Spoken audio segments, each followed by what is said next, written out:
आप सभी भक्तों को शिवरात्रि की हार्दिक शुभकामनाएं। शिवरात्रि व्रत हम क्यों करते हैं, क्या करते हैं और उससे हमें क्या प्रेरणा मिलती है, उसको हम अपने जीवन में अर्जित करें।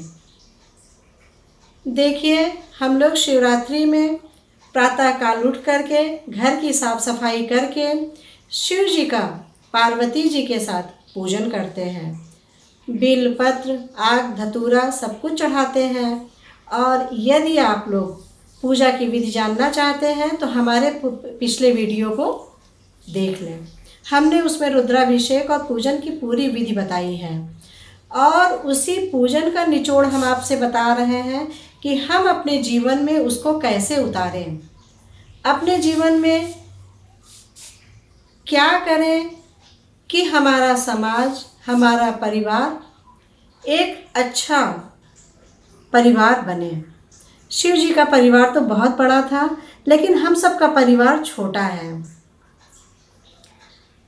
शिव जी ने भी ये कर रखा था, हम दो हमारे दो। वो पति पत्नी थे और उनके दो पुत्र थे, गणेश और कार्तिकेय। उसी प्रकार से उनका परिवार तो समस्त संसार था, लेकिन हमारा परिवार सीमित है।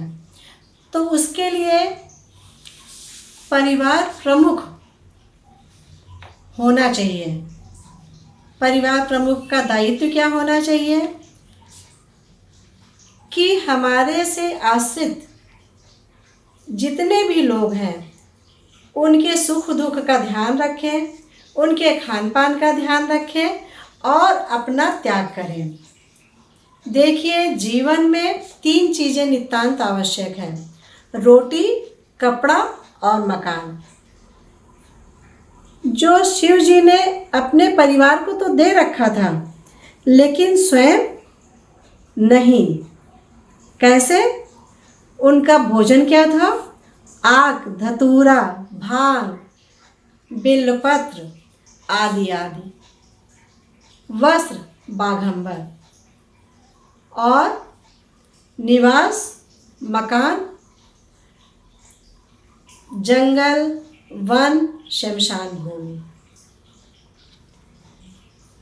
उसी प्रकार से हम सबको भी अपने में त्याग की भावना लाना चाहिए और अपने से आश्रित लोगों का ध्यान रखना चाहिए।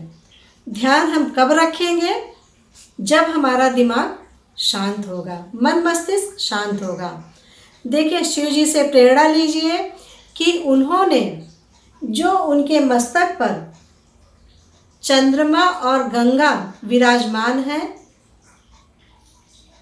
उससे हम क्या शिक्षा लें कि गंगा भी शीतलता प्रदान करती है और चंद्रमा भी शीतलता प्रदान करते हैं। तो जब हमारा मन मस्तिष्क शांत रहेगा तो हम न्यायोचित, यथोचित परिवार के लिए निर्णय ले सकेंगे। उसी प्रकार से शिव जी को नीलकंठ क्यों कहा गया है?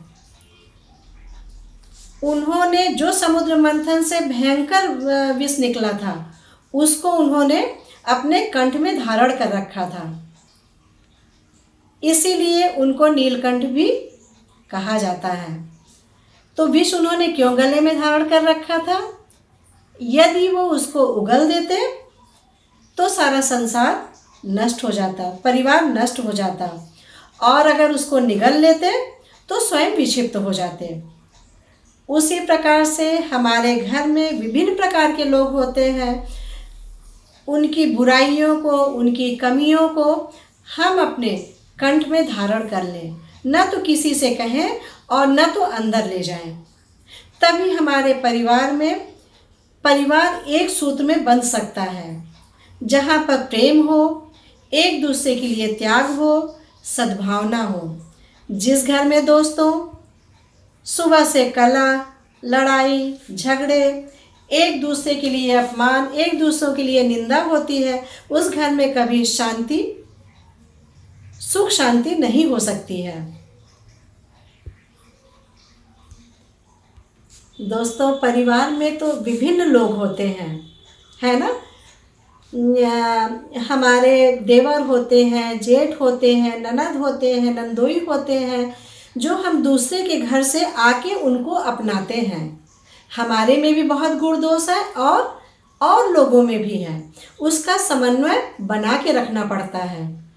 देखिए शिव जी को, उनका वाहन बैल है, उमा जी का वाहन सिंह है, गणेश जी का वाहन मूषक है, कार्तिकेय जी का वाहन मयूर है और शंकर भगवान ने हार की जगह अपने गले में सर्प धारण कर रखा है।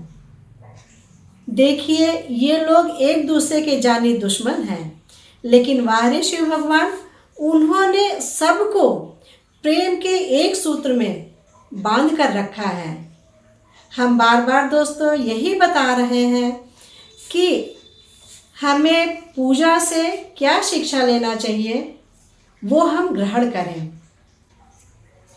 शिवरात्रि उपवास से हमें ये प्रेरणा लेना चाहिए कि हम सूर्य भले ही ना बन सकें, लेकिन दीपक बनने का प्रयास करें। दीपक से हम स्वयं प्रकाशित हो और दूसरों को भी प्रकाशित करें। यदि हमारा व्यक्तित्व हमारा मार्गदर्शन करते हैं तो हम शिव भक्ति के साथ साथ हमारा जीवन भी सफल होगा।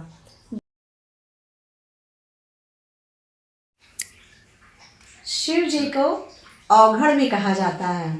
लोग कहते हैं शिव जी को कुछ नहीं चाहिए, आप एक लोटा जल भी अगर भाव से उनको अर्पण कर दें तो भी वो प्रसन्न हो जाते हैं और वो नाराज भी जल्दी हो जाते हैं।